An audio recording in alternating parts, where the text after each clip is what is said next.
Hi everybody, welcome to Ingvid.com. I'm Adam. Today's lesson is for mature students. And the reason I say that is because I'm going to talk about very natural things that happen to everybody. It happened to me, it happened to you, it happened to your parents, it happened to your children, and if you don't have children, it will happen to your children, brothers, sisters, friends. It happens to everybody. It's a very natural thing, but some people might not be very comfortable discussing this. We're talking about puberty. Puberty is that age and stage of your life where you change from being a child into beginning the process of becoming an adult. And the first process of becoming an adult physically is being able to reproduce. So I'm going to give you some vocabulary that you need to know about puberty, what happens to girls, what happens to boys as their bodies mature. Again, mental side of adulthood, that's a whole other issue. The physical side we're going to talk about. And again, all of these words are natural words. If you're not comfortable hearing them or seeing them, keep that in mind and make your choices, but that's what we're going to look at today. Anyway, so again, puberty is usually in most kids they'll start around 12, 13 to start seeing changes in their bodies, but the actual process begins much earlier. For girls, it starts from anywhere from 8 to 11 years old, and for boys from anywhere to 9 to 11 years old. Now, you're thinking 8 and 9 is too young. This is just the beginning process. You don't actually see anything, you don't really feel any difference. The body is starting to change, and it starts in the brain. There's a gland in the brain called the pituitary gland. I hope I'm pronouncing it correct. And it starts sending signals to the rest of the body to prepare for the changes that are coming. And then puberty itself could be anywhere from 2 to 5 years in length until the process is finished. So it starts young, and then slowly after that, you'll start seeing physical changes in the body. So for girls, actually for both boys and girls, the main thing that changes is the hormones. You start developing the hormones that make you an adult male or an adult female. For girls, this hormone is called estrogen. You start developing this hormone. Boys start developing testosterone. So estrogen, testosterone. They're big looking words, but they're pretty common words. People use these words even in everyday situation. Like you'll often hear somebody walk into a room, like a woman will walk into a room full of men, and she'll say, oh, there's just too much testosterone here. It means too much male attitude. But again, that's a whole other story. Let's get back to puberty. Now, as far as actual physical changes that will be noticeable to the young boys and girls, girls start developing breasts. Okay, their breasts start to grow. They also, obviously, they don't see this, but they also start developing their ovaries, which is where basically where they will have the baby, where the baby will start to grow once conception is made.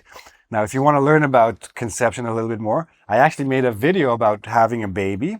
You can look for the link in the description to this video. It talks a little bit about the actual process and what happens before, during, and after. Boys, on the other hand, start developing their testicles. This is where they're going to produce the sperm that they will be able to use to make babies, and that's what makes them adults as well. Both boys and girls start to develop pubic hair. Be very careful. This is not public. Pubic hair. That's a little hair around the genitals. The genitals are the actual sex organs of humans. For boys, it's a penis. For girls, it's a vagina. These are the correct words. Don't be shy about using them. And the most noticeable difference for the boys and girls. Girls will start to menstruate. They begin their menstruation cycle. The more common word for this is their period. So every month they will have a period, again, depending on a regular cycle or not. Menstruate is the verb. Menstruation is the noun, the process. Boys will start having erections. That's when the penis starts to get hard because all the blood is flowing to it. Both, the girls obviously release blood. The boys start to release other types of fluids as they get more and more excited as they grow up. Okay, so now there are some other things that you're going to see physically or even emotionally during puberty, okay? And we're going to look at some of the other signs that appear during this time. Uh, Again, both boys and girls will start growing armpit hair. Armpit is under your arm, maybe some leg hair and some facial hair, mostly for boys, not all boys, some girls. Again, that depends on the hormones inside your body. This is especially for boys. It does happen to some girls, but mostly for boys, their voice breaks. Now, boys, when they're young, have a very high voice.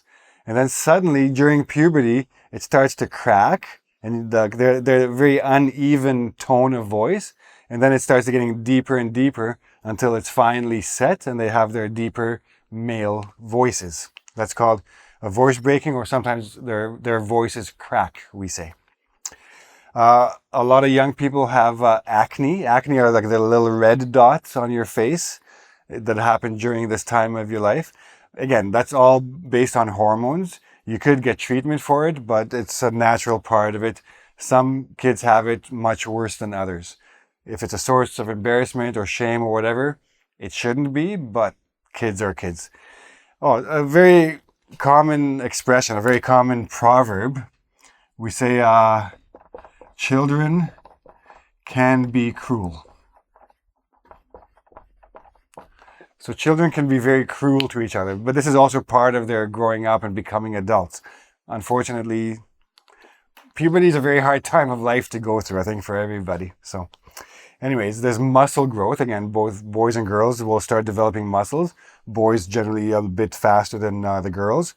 There's something called growth spurts. So if you think back about your school time, where maybe you were the tallest child in the class, and then you went on summer vacation, and then you came back, and then like three of the boys are like a lot taller than you because they grew over the summer. So this is called a spurt, where there's a very fast and sudden growth, and then it slows down again, and then maybe another one. A lot of kids will have 2 or 3 of these spurts during their puberty. And everybody starts developing body odor, right? Your hormones are changed, your mechanisms are changed, your systems have changed. Now you're starting to sweat and you're starting to have a smell.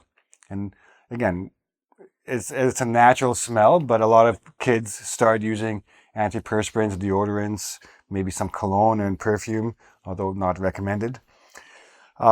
Just by the way, I just have to make sure everybody understands. I'm not a doctor. I'm not a biology teacher. I'm an English teacher. I'm giving you all the vocabulary.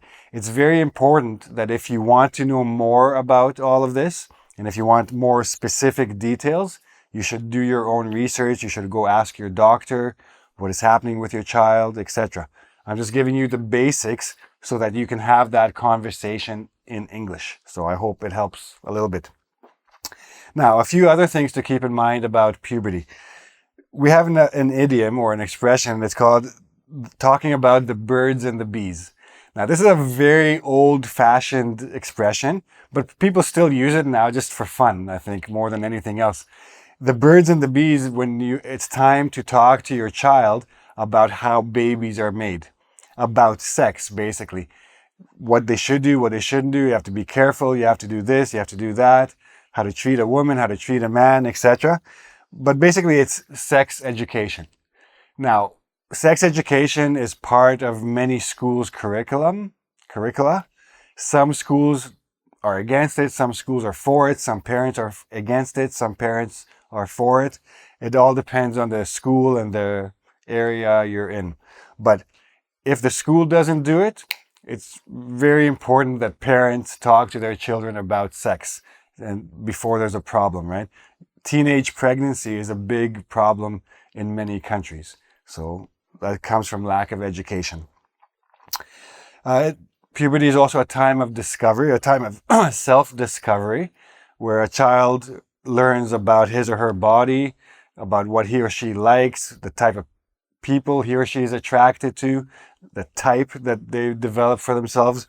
Also a very important part of this life. Mood swings. This is a very common thing that happens during puberty. Kids will come to school in the morning. They're all happy and cheerful. By the end of the day, they want to kill everybody. They're very angry and violent. And then they go home and they're happy again. And then they're angry again. And they're all over the place. The hormones are not balanced yet. So as the hormones get more balanced, the mood will settle. But during the heat of puberty, you can have a child go through many different moods in any given amount of time. It takes a lot of patience for parents, for teachers, for classmates and friends, etc. And in some cultures, this is when social interactions start happening. Girls start to like boys, girls start to like boys, boys start to like girls, or whatever other combination, and they start dating, and there's more parties and there's more outings, and this is basically when their interactions begin more seriously. And again, all of this comes down, it's very important to have sex education to help them anyway, protect them. So this is in a nutshell, puberty. Of course, there's a lot more to know. You should do some research if you have kids or if you want to have kids in the future. If you're teachers and you're dealing with kids, if you're young teachers and you're dealing with kids and you're not sure what's going on with your 12-year-olds, find out more about this stage of their life. Very important, especially for teachers and young parents. Okay? So if you have any questions about this stuff, I hope I can help. Please ask me at the ingvid.com comment section. There's also a quiz to practice your understanding of the English we discussed. And I hope you liked this video. I hope it was informative. If you liked it, please give me a like. Don't forget to subscribe to my channel and ring the bell if you want to get notifications for future videos of mine. And come back soon and we'll do this again and hopefully have informative lessons again. See you then. Bye-bye.